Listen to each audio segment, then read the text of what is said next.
To be honest, papanong lang sa EJAI for the presentation, the games and Sunday school. Meron naman nagdungod nga gusto nga, ngayon kasla ko lang, di sermon kumbaga kung pag-ibundang naglaklang at datihan ba, kung makapista pinag-ibundang kami lang nung ano pa pag-ibutot ko. So, after the service, lakot siya nga nagos. Tapos kadawang tayo nga hanap ng mapan mabain ako ng estudy. So, like, adati 2 years na nga hanap ang nagsimsimba. So, during the vacation ni Katie, yung pa na nilibay. Like, syempre nagulat na. Kasi na-excite ka ba doon lang. Kasi first time ko ulit napan church in the past 3 years. Di first time ko napan mababain na. Hanyo yung parang lang mahanap bilang dito. Nag-welcoming kayo, friendly. Dati, umay na pitoy, no? At nalilibay. I-chat-chat ko no, libay, ada ka ba di church, no? Awat ka, hanap ko naman, kasi mapalinak. And, hanap na good at socializing with new people. So nga,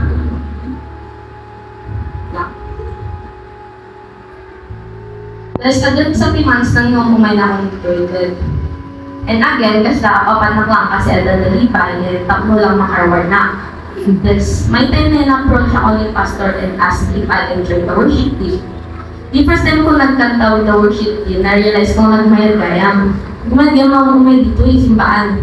Yung naisip ko, nga mapapanak ko sa ako dito ito po tagkanta na. But nung discipleship namin, nasusurang kami ni adong masasao ni ako including water baptism. Yung discipleship ni, handa kayo na, like nung dating mga nang simbaan, makakasagot ako ng simbaan, at makulong ng matan. Like, yung discipleship ni, duray, adadi practice me this way, nakapanakot ka. Although, malilate na ka lang kasi. Kasi di, gawin niya ate pressing na agsurulat interesting ngay, hanga boring. Kasi, makapatulog na kasama sa Sunday school. Then, so, along the way, di Christian life ko, pagka doon around kung masaan na siya at nasaktak din ko yung isa friend ko na intern na kakapatid.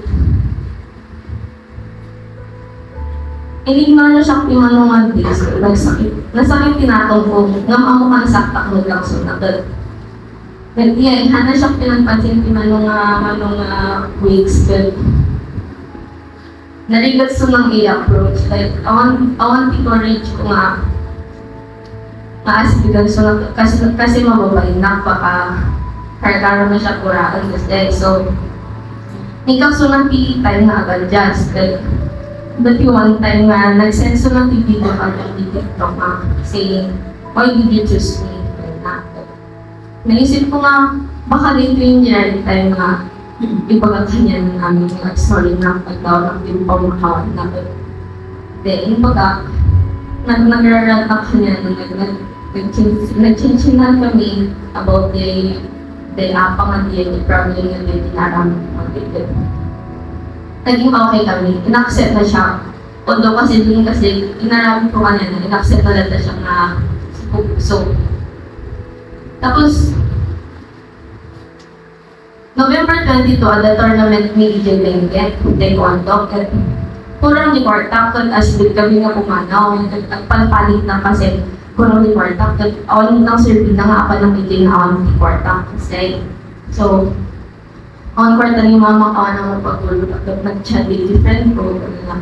Apay kailangan talaga di kwarta. Walang ko na. Makasangsangitan na waligat ko na nagay. Sige, ala akong native sa akin ko pala nga 1K basta hamon ulit dito niya nalabi mo. I-promise ko kanya pa hamon ulit niya. Despite of what I did to her, nandyan pa rin siya para sa akin. Ano siyang tinakligodan?